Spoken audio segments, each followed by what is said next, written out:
Bonjour à tous, à l'affiche de ce jeudi, le concept Fiat Fastback, les prix de la nouvelle Toyota Corolla et on prend des nouvelles des Tesla Roadster première et deuxième génération.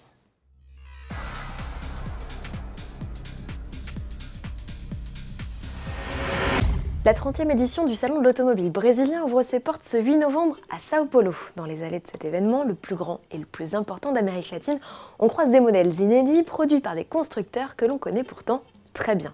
Après le Tarok de Volkswagen, voici le Fastback de Fiat.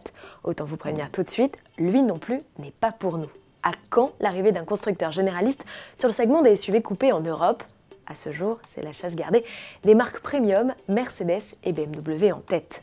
Pourtant, comme les récents Renault Arcana réservés à la Russie ou le Skoda Kodiaq GT dédié à la Chine, le Fiat Fastback qui se destine au marché sud-américain a de quoi séduire les Européens, même avec son look inspiré du pick-up local, le Toro. À l'occasion du salon brésilien, Fiat a fait traverser l'Atlantique à sa 500X, alors pourquoi ne pas imaginer l'inverse? Craint-on de faire de l'ombre à Jeep? La question est posée. Grosse actualité chez Toyota en cette fin d'année 2018, le constructeur japonais qui a récemment annoncé les tarifs de son RAV4 fait de même avec sa Corolla ex-Auris. Berline et break ne sont plus proposés qu'en hybride avec un bloc de 122 chevaux ou un nouveau 2 litres de 180 chevaux.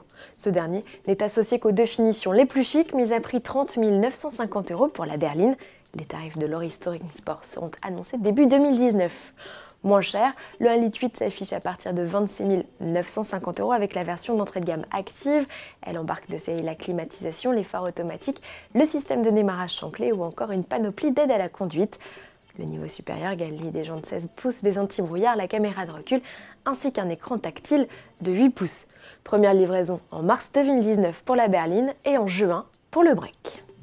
Quoi de neuf chez Tesla? Au terme du troisième trimestre et pour la première fois depuis 2 ans, le constructeur américain a renoué avec les bénéfices, de quoi galvaniser Elon Musk. Le fantasque directeur général au bord du burn-out à l'été a retrouvé de ses couleurs. Le 5 novembre, il a ainsi prédit un avenir incertain au géant Ford. Dans une interview accordée aux mêmes médias, il a également annoncé que son nouveau Roadster sera la voiture de sport la plus performante au monde.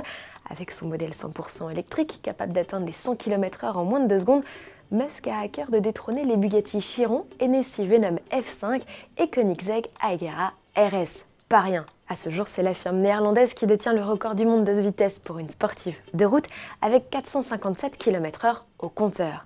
Mais rien n'est impossible pour le patron de Tesla, on le sait.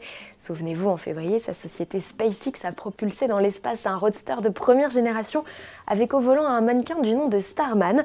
Selon les récentes infos du compte Twitter de la société, le bolide en orbite vient de dépasser Mars. Prochain arrêt, le restaurant au bout de l'univers, s'amuse-t-on dans le même poste. La trajectoire empruntée par l'engin devrait néanmoins le rapprocher de la Terre à l'horizon 2091. Selon le site Futura Science, la probabilité d'impact n'est que de 6%, donc pas de panique, comme le rappelle le message clin d'œil affiché sur le tableau de bord du Roadster. Et pour ceux qui aiment les chiffres, un site, whereisroadster.com, fournit en temps réel les données de voyage de Starman. À demain.